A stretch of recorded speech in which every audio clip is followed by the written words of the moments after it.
Алматы облысы, Алакөл ауданы, Үшарал қаласы. Мектеп жасына дейінгі шағын орталығы бар Сәкен Иманасов атындағы орта мектептің қазақ тілі мен әдебиеті пәнінің мұғалімі Мекишева Сандуғаш Әйміш қызы. 9 сынып қазақ тілі. Сабақтың тақырыбы: бейбітшілік әлем халқының арманы. Оқу мақсаты: мәтінде көтерілген мәселеге оқырманның қарым-қатынасын анықтауға арналған талқылау сұрақтарын құрастыру. Құрметті менің білім алушыларым, ең алдымен сіздерді Нобель сыйлықтары жайында мағлұмат беруге шақырамын.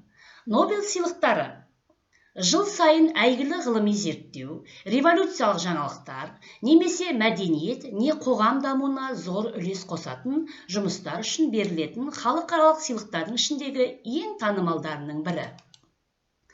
Нобель сыйлығы 1901 жылдан бері әр жыл сайын физика, химия, медицина, әдебиет және бейбітшілік салалары бойынша елеулі жетістікке жеткен ғалымдар мен ұйымдарға беріледі.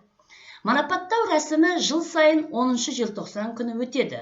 Осы салтанатты марапаттау күнінде Швеция королі лауреаттарға Нобель медалін, диплом және де ақшалай сыйлық тапсырады. Ендеше, қазір мен сіздерге аудио мәтін ұсынамын. Нобель сыйлығының иегері мектеп бітірді тақырыбында. Сол аудио мәтінді мұқият тыңдаймыз. Тыңдап болғаннан кейін тапсырмалар беріледі. Соны орындаймыз. Сондықтан да мұқият тыңдайық. Нобель сыйлығының иегері мектеп бітірді. Ұлыбританияда Нобель сыйлығының иегері мектеп бітіруші аттестатын қолына алды. Нобель сыйлығын тағайындаушы комитет бейбітшілік саласындағы сыйлыққа 17 жастағы Малала Юсуфзайды лайық деп тапты. Малалаға дейін бейбітшілік саласындағы Нобель сыйлығымен әртүрлі ұлттан 15 әйел марапатталған екен. Кезінде үнді көшбасшысы Махатма Гандидің өзі 12 рет Нобель сыйлығына ұсынылса да, лауреат атағы оған ақылы бұйырмады. Гандидің өзі ала алмаған марапатты 17 жасар қыздың жеңіп алуы нені білдіреді? Әлі мамандық алып көрмеген жас Малаланы әлемдік ақпарат құралдары құқық қорғаушы деп атайды. 11 жасынан бері ВВС желісінде блог ашып, көрген-білгенін жіпке тізіп жазып отырған жас қыз әлемге әйгілі болды. Оның ұраны әлемнің қай түкпірінде болмасын қыз балалардың білім алуына жол ашу. Өз жазбаларында жас пәкістандық қыз тәліптердің іс-әрекетін ашық айыптады. Боямасыз өмір қалтарыстарын сипаттағаны үшін ол Пәкістанның өзінде жастардың бейбітшілік сыйлығымен марапатталған. 2012 жылы қазан айында пәкістандық қыз тәліптер тарапынан шабуылға ұшырап, ауыр жарақат алды. Осыдан соң Пәкістан үкіметі емделу үшін оны Ұлыбританияның Бирмингем қаласына аттандырды. 2013 жылы Малала Ақ үйде Барак Обама мен Мишель Обаманың қабылдауында болды. Содан соң Біріккен ұлттар ұйымының штаб пәтерінде сөз сөйледі. 2014 жылы қазан айында Нобель сыйлығымен марапатталды.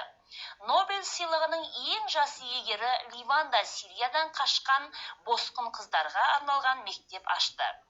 14-18 жастағы қыздарға арналған мектеп құрылысын қалпына келтіру жұмыстарын өз атындағы қордан қаржыландырған. Кейін Иорданиядағы босқындар лагеріне барып, сириялық қыздардың білім алу ісін ұйымдастыруға ниетті екенін айтқан. Малаланың блогындегі жазбалардан үзінділер. Мен Талибанға кек сақтамаймын. Мен содырлардың балалары білім алса екен деймін. Біз өз үніміздің салмағын үнсіз қалған кезде ғана сезінеміз. Пәкістанның басында барлық шешілмеген мәселенің түп себебі надандық. Соның кесірінен саясаткерлер халықты алдап, қайта-қайта сайланып жатыр. Экстремистер кітап пен қаламнан қорқады. Білімнің күші оларды сескендіреді. Кітап пен қалам терроризмді жеңетін алапат күш. Аудио мәтін аяқталды. Ендеше тапсырмаға мұқият көңіл аударайық. Бірінші, мәтінді шартты түрде бөліктерге бөліп, әр бөліктегі ақпаратты бір сөйлеммен жеткізіңдер. Екінші, мәтіннің тақырыбын, идеясын анықтап, көтерілген мәселелер бойынша 4-5 сұрақ құрастырыңыздар. Үшінші, Малала Юсуфзай жасаған әрекеттердің хронологиялық кестесін жасап, есте сақтаңдар. Келесі тапсырма. Әркім өз арман тілектерімізді жазайық. Арманымызға жету үшін не істеу керек? Мінекей, мен сіздерге кесте ұсынып отырмын, ендеше осы кестені толтырайық. Кері байланыс, зерде. Білім, тақырып бойынша алған ақпараттарым, эмоция, сабақтағы көңіл күйім, баға, жетістігіме беретін бағам, сын, өз бойымда нені дамытуым керек, идея, маған келген жаңа ой. Үйге тапсырма. Нобель сыйлығының иегерлерін анықтау. Мінекей, балалар, мен сіздерге сілтеме ұсынып отырмын, осы сілтеме бойынша зерттейміз. Екінші, үлкен жетістікке жету үшін өзіңнің қосар үлесің жайлы ой толғау жазу. Үйге берілген тапсырманың жауабын электронды поштаға, яғни мінекей, және WhatsApp-қа жіберулеріңізді өтінемін. Сабақ аяқталды. Сау болыңдар.